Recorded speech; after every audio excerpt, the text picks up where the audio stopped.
Buenos días. El día de hoy traemos al profesor Kurt Bense. Hablaron sobre el tema de las interpretaciones del arte paleolítico. El profesor es parte del Departamento de Humanidades y Arte de la UDEM. Él es licenciado en Letras por la UANL y maestro en Humanidades por la UDEM. También tiene un doctorado en Educación, por parte de la UDEM. Su línea de investigación es la biblioterapia aplicada en el aula de clases y también ha explorado la literatura de fantasía y ciencia ficción, el análisis junguiano de la literatura y la historia antigua. Es amante del anime, los cómics, de los superhéroes y también de los dinosaurios. Bueno, procedo a cederle la palabra al profesor. Muchas gracias. Y agradezco que me hayan invitado. Es un gusto estar aquí. Am, bueno, pues el tema por el que me invitaron aquí a hablar son las interpretaciones del arte paleolítico. Y antes que nada, pues hay que definir, ¿no? ¿De qué estamos hablando aquí? ¿Qué es el periodo paleolítico? Bueno, el periodo paleolítico comprende eh, toda la parte de la prehistoria humana, donde todo hasta el punto, o sea, desde el inicio, esencialmente desde el inicio de la humanidad, hasta el punto en que empezamos a desarrollar tecnologías de agricultura y ganadería, que es cuando empieza pues, el llamado neolítico. Hace aproximadamente, pues, es un proceso muy variable, pero el punto usual es hace 12.000 años. En algunos lugares, algunos milenios antes, en otros lugares, milenios después. Y pues, si nos ponemos a pensar, pues, son cantidades de tiempo que nos vuelan la cabeza, ¿no? O sea, o sea, tiempos así como, o sea, tenemos, o sea, el paleolítico pues, abarca es un periodo verdaderamente incomprensible de tiempo. O sea, nuestra especie tiene 300.000 años de existencia, aproximadamente. Puede que un poco más, puede que un poco menos. Ponle, quítale 50.000 años.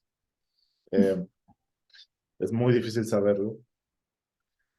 Y el arte, o sea, los registros preservados de esa época son muy escasos.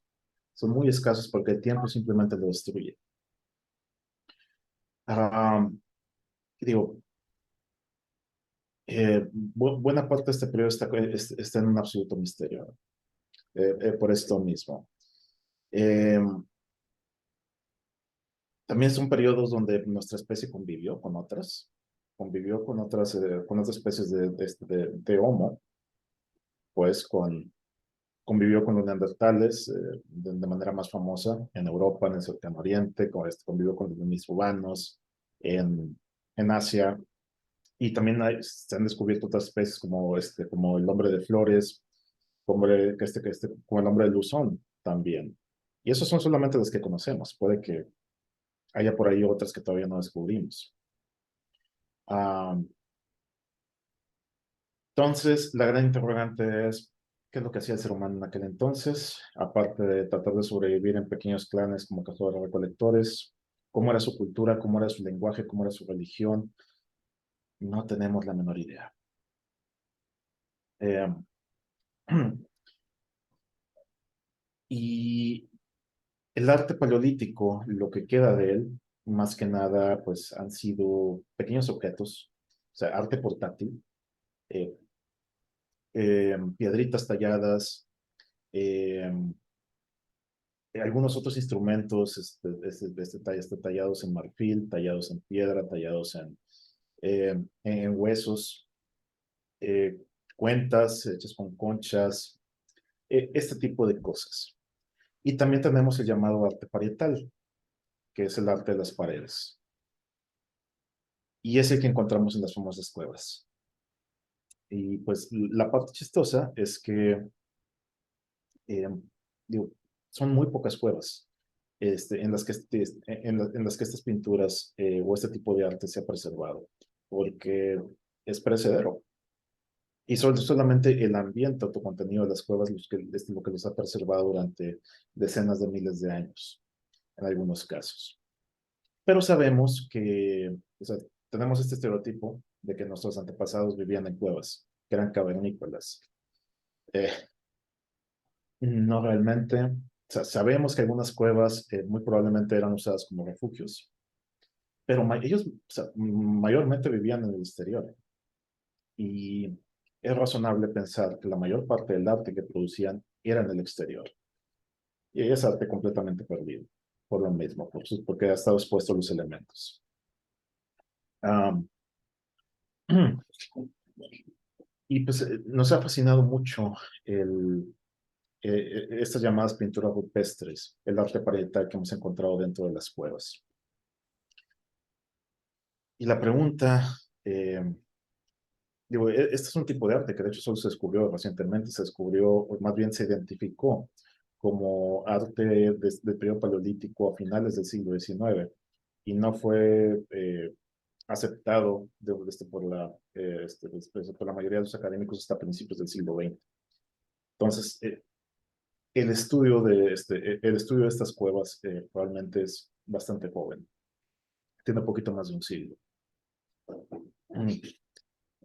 Um, y como no tenemos un contexto, como no sabemos exactamente cómo vivía esa gente, no sabemos cómo pensaban, no sabemos eh, pues, cuál era su cultura, cuál era su lenguaje, su religión, sus mitos, etcétera. No hay una manera realmente de saber qué es lo que significaba este arte para ellos. Y digo, todos sabemos, ¿no? Todos hemos visto estas pinturas de bisontes, estas pinturas de hombres cazando, y ese es un estereotipo, por cierto. La mayoría del arte parietal no retrata caza. Es muy pocas, son poquísimas las instancias donde podemos ver figuras humanas que tienen armas o que están cazando animales o animales que tienen, digamos, misiles eh, como lanzas, flechas, enterradas en ellos. Es una proporción bajísima del arte que se ha encontrado. Estamos hablando de algo así como 3-4%. Eh, pero sí se retratan mucho figuras animales, se retratan mucho figuras humanas. Hay también esténciles de manos. Hay también arte hecho con los dedos. Eh, y hay otro tipo, y hay también arte muchísimo más sofisticado, que definitivamente sabemos que fue hecho por gente especializada, gente que se dedicaba de manera profesional a eso, gente que sabía combinar colores, gente que conocía técnica, que muy probablemente pues venía de una tradición de artistas, que pues pasaban sus conocimientos de una generación a otra. Ujú. Sí, bueno, maestro, yo quería preguntarle, con esto que acaba de mencionar, de que había especialización en el arte, pues infiere que se hacía por algún propósito y muchos de los arqueólogos contemporáneos y las personas que están interesadas en esto, pues van por diferentes vías para interpretar el arte. Y yo le pregunto, ¿cuál piensa usted que es el motivo por el que hayan tantas teorías diferentes que parecen reinar, así como imperar por periodos determinados de tiempo y que luego cambia y adoptan otra teoría? Tiene que ver mucho con la cultura y con las tendencias de cada época. Entonces, por ejemplo, una de las primeras interpretaciones que hubo fue la del arte por el arte, que era como la interpretación más floja de todas, la más perezosa, donde decían, no necesitamos interpretar nada, simplemente hacían arte porque les gustaba hacer arte, porque se veía bonito, porque les gustaba decorar cosas. Pero un análisis con un poco, que le metes un poquito de ganas, eh, con eso notas que realmente pues, hay una complejidad que no se puede explicar no se puede explicar por meros caprichos. O sea, definitivamente había un motivo mayor para eso. Eh, entonces, ¿cuáles eran esos motivos? Muy buena pregunta. Eh, y Sobre las interpretaciones está es que, repito, no podemos saberlos realmente, entonces la imaginación vuela completamente ahí cuando lo vemos. Y lo primero que hacemos normalmente es comparar estas obras con pues, obras que nosotros conocemos. Arte hecho por las llamadas tribus, malamente llamadas tribus primitivas, por ejemplo, de África, del Amazonas, de Tierra del Fuego, de Polinesia. Pues decimos, bueno, ellos hacen un arte con el que podemos, con el que podemos pues, ver ciertas similitudes muy superficiales. Entonces, muy probablemente lo hacían por los mismos motivos. Eso es lo que se le llama un paralelo etnográfico. Ujú. ¿Y cuál es el problema con eso? Que pues es completamente especulativo. O sea, sabemos que una tribu africana crea arte, digamos, para hacer, no sé, magia, como parte de rituales mágicos o como parte de rituales chamánicos. Pero eso no significa que la gente, un clan, una tribu de hace 25.000 años lo haya hecho por los mismos motivos. O sea, simplemente no hay manera de saber eso. Eh, pero bueno, pues varias de las interpretaciones que ha habido es que, por ejemplo, se utilizaba el arte como para hacer magia. Magia de cacería, esa es una, magia de fertilidad y magia de destrucción. Magia de cacería es para, pues, pedirle a los espíritus o manipular a los espíritus de los animales de manera que, pues, se vuelva sencillo cazarlos. Como echarles una especie de maldición, digamos, por llamarlo de alguna manera, por decirlo de alguna manera. Luego está también la magia de fertilidad, donde se pedía que, supuestamente se pide que los animales se reproduzcan más y que haya más comida disponible. Hay las interpretaciones para esto es pues, que creen ver por ahí ciertas pinturas donde al parecer hay copulación entre los animales, donde se puede notar el sexo de los animales.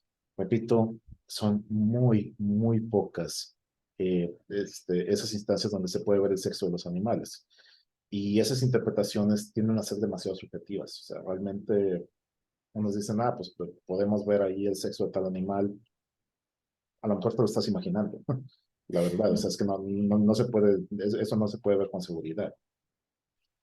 Eh, Y entonces lo que dicen, entonces se empiezan a sacar otras teorías que son todavía más especulativas, más subjetivas. Dicen, no, es que están en una actividad precopulatoria. Entonces, ¿cómo sabes eso? Este, eh, Estás haciendo ya asociaciones que realmente no se pueden sostener. Igual con la magia de destrucción, que es, pues, se intenta, por ejemplo, hacer magia en contra de un oso o en contra de un león o de algún animal que represente una amenaza. ¿Por qué? Porque esto es lo que hacen ciertas tribus y no todas las tribus modernas, obviamente. Una pequeña cantidad de tribus hace eso. Eh, entonces, no podemos saber eso. Sin embargo, pues tampoco podemos decir que no lo hacían. O sea, simplemente no tenemos el contexto. Sí. Y luego está la interpretación más interesante de todas, es la del chamanismo, la que dice que las figuras estas figuras reflejan viajes chamánicos o rituales espirituales de corte chamánico. Y sobre todo porque hay una teoría que sacó David Lewis Williams en los 2000, que es la teoría de la mente en la cueva, donde él decía que, o sea, varias figuras que se ven ahí que no son, o sea, no son figurativas, son más bien como figuras geométricas que él llama entópticas. Y por entóptico se entiende aquello que, o sea, tú ves una figura, cierras los ojos, la puedes ver con los ojos cerrados. O sea, se queda en tu mente. Eso es una figura entóptica.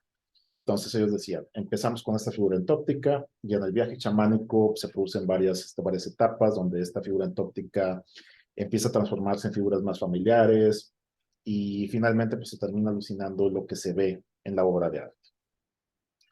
Y él dice, y esto es, esto se puede producir en, en viajes con drogas, que pues es algo que es bastante común dentro del chamanismo, de las prácticas chamánicas. El problema, y esto lo han dicho varios neurocientíficos, es que dice, uno, no todos esos viajes siguen ese patrón, siguen esas etapas. Número dos, eso solamente lo obtienes con LSD y con drogas similares. Obviamente, no todas las tribus paleolíticas que habitaban Europa, por ejemplo, la región franco-cántabra o en, o en Sudamérica o en Asia, usaban LSD. Es algo ridículo, ¿no? Además Así. de que no necesitas droga para ver figuras entópticas. Las puedes ver en sueños, las puedes ver cuando te da una migraña, cuando tienes fiebre, cuando tienes deprivación del sueño, cuando estás aburrido. Es más, o sea, puedes entrar en una especie de trance y ver cosas.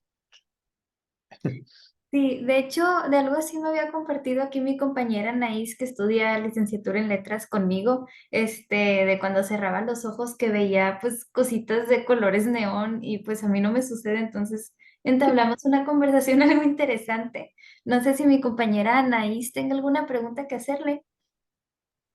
Sí, también por otro rumbo de la interpretación, ya no tanto como por el lado religioso, sino, me preguntaba si habrían instancias en las que se podría como considerar ah, precursor tal vez de una forma de comunicación, tal vez como pictográfica, o si todavía no iba por este lado. Esos, Ah, estás hablando de símbolos como una especie de protoescritura. sí, tal vez como al representar su entorno, como los animales, tal vez me preguntaba si sería como, sí, forma Hmm. de comunicarse. Definitivamente, era una manera de, digo, por qué dibujamos cosas? ¿Por qué hacemos por qué hacemos arte? Múltiples motivos, ¿no? Lo podemos hacer para entender, tratar de entender sí, nuestro entorno, para tratar de entendernos a nosotros mismos también. Puede ser una forma de buscar una identidad, puede ser una forma de mantener un registro de mil cosas. Entonces, en ese sentido, pues por supuesto que lo hacían. Pero, ¿cuál era el motivo concreto por el que lo hacían? ¿Y por qué, por ejemplo, decidían en algunos casos pintar bisontes donde había muy pocos bisontes? Eh, ¿O por qué nada más elegían ciertos animales cuando en realidad había una enorme variedad de donde escoger? ¿Por qué los pintaban en ciertas partes de la cueva? Eh, Algunas partes estaban iluminadas, otras no, otras estaban oscurísimas, estaban muy inaccesibles, muy dentro de las cuevas, o estaban en partes muy elevadas de las cuevas, por lo cual se necesitaba pues una especie de andamiaje y también se necesitaba de iluminación continua para estar haciendo esas figuras. ¿Por qué lo hacían de esa manera? ¿Por qué en esa posición? ¿Por qué en esa ubicación? Porque en algunos casos parecían borrar las imágenes o romper las imágenes, por ejemplo, cuando lo hacían, cuando se encontraban en el caso de mucho arte portátil, que parece haber sido destruido deliberadamente. Eh, ¿Por qué hay imágenes sobrepuestas a otras? A veces a veces del mismo periodo, a veces de diferentes periodos. O sea, todas estas son preguntas muy complicadas. Eh, Podemos especular, podemos sacar hipótesis, podemos sacar teorías, pero jamás las vamos a poder comprobar. Ese es el problema. Ujú. Mm. Sí. Bueno, nos quedan unos 3 minutitos. No sé si quiere agregar algo, profesor. Pues nada más que, digo, ahorita me estaba preparando, repasando el libro de Jean-Claude, que Ujú, es el arte paleolítico. Jean-Claude es uno de los grandes, grandes prehistoriadores de nuestro tiempo. Todavía vive el señor, está muy viejito, creo que tiene 90 años o más de 90 años, algo así.